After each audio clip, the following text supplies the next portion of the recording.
বিজেপির এরিয়া বলে হয়তো বন্ধ করে দিচ্ছে। আপনাদের লোকাল এমএলএ কি এখানকার?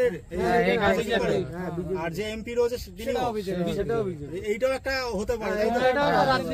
আমরা এতদিন সনাতন ধর্মের লোক, আমরা জানি কি যে ভগবান বলে কিছু আছে, কিন্তু ভগবানটা এখন আদালতে তোলা হচ্ছে, ভগবানও বিক্রি হচ্ছে। মেন চক্র তো এখন আমাদের পশ্চিমবাংলা আছে রাজনৈতিক চক্রান্ত, তা আমাদের এটা আমরা মনে করবো পুরোটুকুই রাজনীতির ভিতর নির্ভর করে এটা হয়েছে। তাহলে বন্ধই থাক, তাহলে মমতাকে নিয়ে মমতাকেই পুজো করা হোক, মমতাকেই দুর্গা বানানো হোক। তবে আমার মায়ের অবস্থা খুব খুব খারাপ। বাচ্চাদের জামা কাপড় কেনেনি, পুজো হবে বলে কেনে নাই, জামা কাপড় কেনে নাই, ভালো মন্দ খাচ্ছে না। না এই যে জায়গাটা নাকি ওনাদের কম হয়ে যাচ্ছে। এত খোলা মাঠ চারিপাশে, দেখো তো, আর এই চারিপাশে তো কি খালি খোলা মাঠই দেখা যাচ্ছে, যে মানুষ দৌড়াবে ফাঁকা মাঠ দিয়ে দৌড়াবে। আর গ্রামে তো এটা, শহরে কি দৌড়াতে গেলে ঘর বেঁধে যাবে, ওখানে নালি, ওখানে ড্রেন, কোথায় পড়ে যাবে কোনো ইয়ে নেই, সেখানে বাধা নেই। যত বাধা গ্রামের ভিতর আসছে। গ্রামে যে খোলা মাঠ, রাস্তা ছোট, ঢুকতে পারবে না লোক, কোথায় অ্যাক্সিডেন্ট করবে, কোথায় মারা যাবে, প্লেন ঢুকতে পারবে না, প্লেন নাকি বাংলাদেশে পাস হতে পারবে না, প্যান্ডেলে বেঁধে যাবে। যত মানে উচ্চা প্যান্ডেল এই গ্রামের ভিতর কামালপুরে হয়েছে, শহরে নেই প্যান্ডেলটা।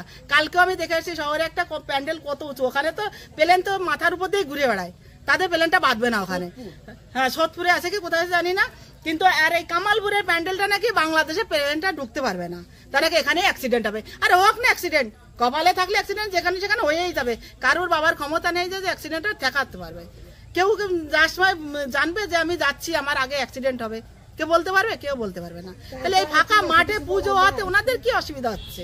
চারিপাশে তো ফাঁকাই ফাঁকা, দেখো তো, এখানে ফুল বাগান, ওখানে রাস্তা, এখানে রজনীগন্ধা। আরে দরকারে রজনীগন্ধা ফুল নিয়ে যে পুজো করে চলে যাবে, তাতে কি হয়েছে?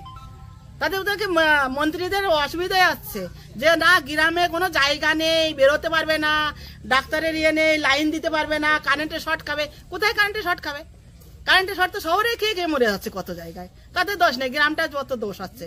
গ্রামে একটা সুনাম করতে গেছিল, সেটা সুনাম করতে দেবে না, ওরা বদনামি করবে যে গ্রামে কৃষকরা মানুষ না, যত মানুষ শহরে চাকরি বাকরি ম্যানেজারে ওরাই আছে মানুষ, আমাদের কোনো মানুষ নেই, আমাদের ভ্যালুই নেই।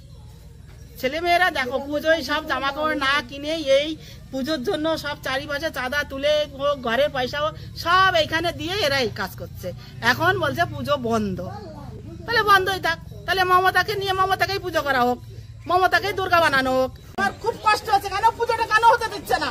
এইসব গ্রামবাসীরা মানুষ না, কৃষকরা মানুষ না, যত মানুষ কি শহরের লোকেরা মানুষ না, ওরা চাকরি করে, ওনাদের বড় বড় বিজনেস আছে, অনেক টাকা আছে।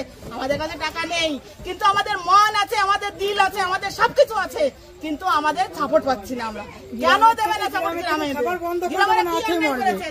খাবার বন্ধ করে দেবো, চাল তেল বন্ধ করে দেবো, না খেয়ে মরবে। গ্রামের লোক মানুষ না, জিনিসটাকে না উঠতে দেখে সেগুলো সবার জ্বলন হচ্ছে যে এই গ্রামের নাম হতে দেবে না। কেন হতে দেবে না? কিন্তু আমরা পুজো করবো না, ঠাকুর এইভাবে শোয়ানো থাকবে, আমরা মেলা এখানে লাগাবো, মেলা বসতে দেবো, লোকের ভিড় দেখি কেউ ঠেকাতে পারে কিনা, পাবলিক কেউ ঠেকাতে পারবে না। পাবলিক সব কান্না করছে, আশা করিছে যে ভালো হবে, লাস্টে পড়িয়ে তো এইরকম হলো। এটা তো ধারণা কেউ করতে পারিনি। হ্যাঁ, কেনে নাই, জামা কাপড় কেনে নাই, ভালো মন্দ খাচ্ছে না, এমনি খাওয়া দাওয়া কমাই দিয়েছে। সব গ্রামের সবার তো এইসবের পুজোর ভিতর যে আগে 500 টাকা দিত, তার আনে 5000 দিতেই হবে, খাও না খাও, এইভাবেই তো চলতেছিল। কেউ 1 লাখ দিচ্ছে, কেউ 2 লাখ দিচ্ছে, যারা ডাক্তারি করে কি, যারা চাকরি করে, যারা ঠিকাদারি করে, সব 2 লাখ 3 লাখ করেও দিচ্ছে তারা। আর এই 30 টাকা লাভের লোকে দিচ্ছে। জামা কাপড় কেউ কিনবে না, পুজো হচ্ছে না, আর কি দুঃখে আনে জামা কাপড় কিনবে? দুঃখ করবে না, ছেলে মেয়েরে সাজাবে না, আমরা সাজবো। মানে সবার মনের অবস্থা কি আমি ঠিক বলতে পারবো না, তবে আমার মনের অবস্থা খুব খুব খারাপ, আমার খুব কষ্ট হচ্ছে। মানে আমি জানি যে ঠাকুরটা হচ্ছে না, তবুও আমি এসেছি ঠাকুরটা দেখতে, আর হলে যে কতটা আনন্দ হতো সেটা আমি মানে ভাষায় প্রকাশ করতে পারছি না, সত্যি তাই। বলছি, ভবিষ্যতে কি যদি পুজোটা কোনো কারণে না হয়, ভবিষ্যতে কি আরো নেক্সট বছর এরকম কোনো চিন্তা ভাবনা আর কি আছে আপনাদের মাথায়? একটা কথা হলো কি, যখন প্রথমেই বাধি পড়ে গেছে, দ্বিতীয়বারে কি হবে না এটা নিয়ে তো ভাবার মতো কিছু আর থাকে না। কেননা আমি হাঁটার আগে যদি আমার পাটা ভেঙে যায় তাহলে আমি হাঁটবো কি করে? আশাটা করা আমার কি বৃথা না সঠিক বলেন? এটা যুক্তি আসেন। আমি হাঁটা শিখলাম, আমার মায়ের কোলের থেকে নেমে হাঁটা শিখেছি, হাঁটা শেখার পরে আমার পাটা ভেঙে গেল, আমি আশা করতে পারবো যে আমি পুনরায় ওইভাবে হেঁটে বেড়াতে পারবো? আশা করা যায় না। এখানকার যে এমপি এসেছিল যে জগন্নাথ সরকার, তিনি তো বলে দিয়েছেন যেভাবে হোক আমি এই পুজোটা করাবো। এই তো বলে যাচ্ছে, এরকম আশা তো আমাদেরও ছিল, এখন আশা তো আমরা নিরাশা। পরে কি আর যোগাযোগ করেছে?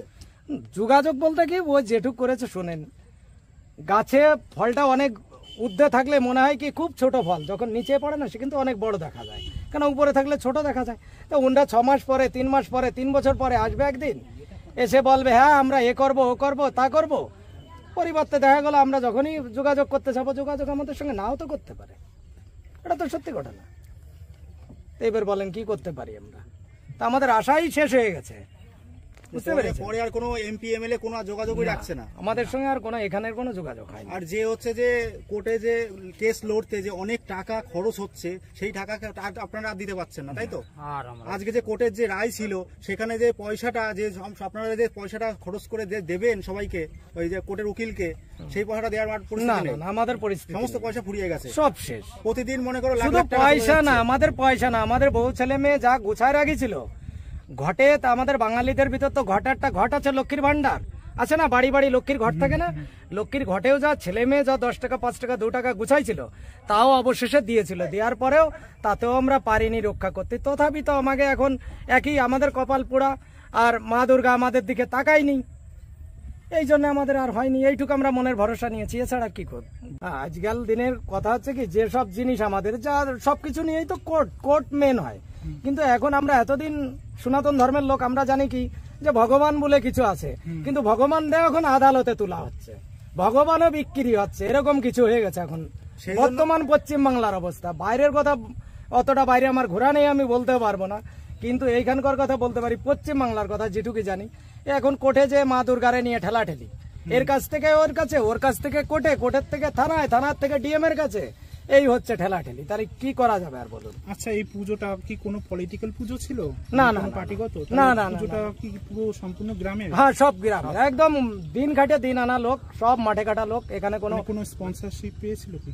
না, এখনো কোনো কিছু স্পন্সরশিপ না না না। তাই এই যে 6 মাস ধরে যে এই যে জমিগুলো এখানকার কামালপুর গ্রামবাসী চাষিরা যে ছেড়ে দিয়েছে, তাদের তো এই যে যদি না ছেড়ে দিত, আগের থেকে যদি বলে দিত এই পুজোটা মানে হবে না, বা পুজোটা আগে থেকে যদি বন্ধ করে দিত, তাহলে তো তারা চাষিরা এখানে ফসল ফলিয়ে বেশ কিছু অর্থ উপার্জন করতে পারতো। এই নিয়ে কি বলবেন আপনি? 1 কুড়ি ফুলের দাম 500 টাকা, 400 টাকা, মিনিমাম 300 টাকা, এর নিচে নেই 1 কুড়ি ফুলের দাম আমাদের, আমরা যেটুকু বুঝি। সেইখানে এতগুলো জমি পড়ে আছে, 10 কাঠা জমিতে যদি ফুল হয়, এখন যে ধরন আছে যে একটা কয়েকটা জমিতে, তাতে না করে 15, 20 করে ফুল হবে 10 কাঠায়, তাহলে এরকম এত বিঘে কত টাকার ফুল থাকতে পারে বলেন? এখন তো ফুলের দাম তো প্রচুর, 400, 350, 400 টাকা আছে মিনিমাম দাম, আরো বাড়বে। হ্যাঁ, তাহলে সব জমিগুলো ফেলে রেখেছে। কিসের জন্য রেখেছিল? কিসের জন্য রেখেছিল? অবশ্যই পুজোটার জন্য রেখেছিল, কিন্তু সেটাকে সব জলাঞ্জলি, সবকিছু মাটি একদম নিঃস্ব হয়ে গেছে। নিঃস্ব মানে নিঃস্ব। কারোর মুখের দিকে তাকায় দেখেন, সে হনুমান ওই যে গেছিল না, সেরকম যা তুই লঙ্কায় যে মুখ পুড়ে গেল, জল খেতে যে দেখে কি যে আমার মুখ পুড়ে গেছে, কয় প্রভু আমি আর দেশে ফিরবো না। তখন বলে কি, হনুমান তুই দেশে যে দেখ সবার মুখ পুড়ে গেছে। তা আপনি এই অল পশ্চিম বাংলা যে দেখেন সবার মুখ পোড়া আছে এই দুর্গা নিয়ে, এই যে আমাদের সামনে যে দুর্গা আছে। আপনারা কি পুজোর জামা কাপড় কি কিনেছেন? না না না, কেন কেনেননি? দুঃখের বিষয় এই পুজোটা হচ্ছে না। গরিব মানুষ তো, এই পুজোর জন্যই আমরা যা কিছু পয়সা জমাইছিলাম এতেই দিছি। এ যখন না হচ্ছে তাহলে আমাকে জামা কাপড় কিনে কি করবো? জামা কাপড় মহলের ব্যাপার, সেটা কি করে বলবো? আমি তো ভাববো যে এটা বিজেপির এরিয়া বলে হয়তো বন্ধ করে দিচ্ছে। আপনাদের লোকাল এমএলএ কি এখানকার? আর যে এমপি রয়েছে সেটাও বিজেপি। এইটাও একটা হতে পারে। এতে আর ঠিক আছে, আমরা পয়সা করি যা জমাইছিলাম এই পয়সা নিয়ে খরচা করি। পুজো হচ্ছে সেই সব জায়গা কি ঠাকুর দেখতে যাবে না? না না, মানসিকতা নেই, সে মানসিকতা নেই, মানসিকতা নষ্ট হয়ে গেছে। আছে এই মা দুর্গারে দেখবো, আর এছাড়া আর কি করবো? এই যে আমার এই যে ফুলের জমি দেখতে গেছি, ওই যে ওইখানে ওই যে জোরটার পাশে, এই মাঠটা পুরো কিন্তু ফেলাই নিয়ে আছে। এখানে যে চাষ করেছেন কিসের জন্য? চাষ করেছি একমাত্র আমরা জানি দুর্গাপুজোর আগে আমাদের যতদূর সমস্যা, যদি আমাদের মাঠ লাগবে, তখন আমরা অটোমেটিক ভাবে ও সব ভেঙে চুরে শেষ করে ফসল সব নষ্ট করে দিয়ে এখানে লোকজন অটোমেটিক পড়ে আছে, দেখেন জায়গা নেই। তো থাকতে পারে মেন চক্রান্ত এখন আমাদের পশ্চিমবাংলা আছে রাজনৈতিক চক্রান্ত, তা আমাদের এটা আমরা মনে করবো পুরোটুকুই রাজনীতির ভিতর নির্ভর করে এটা হয়েছে। আমাদের ভিডিও ভালো লাগলে লাইক এবং শেয়ার করুন, কমেন্ট সেকশনে গিয়ে জানান আপনাদের মতামত। আরও ভিডিও পেতে আমাদের চ্যানেল সাবস্ক্রাইব করুন এবং প্রতি মুহূর্তে খবরের আপডেট পেতে প্রেস করুন বেল আইকন।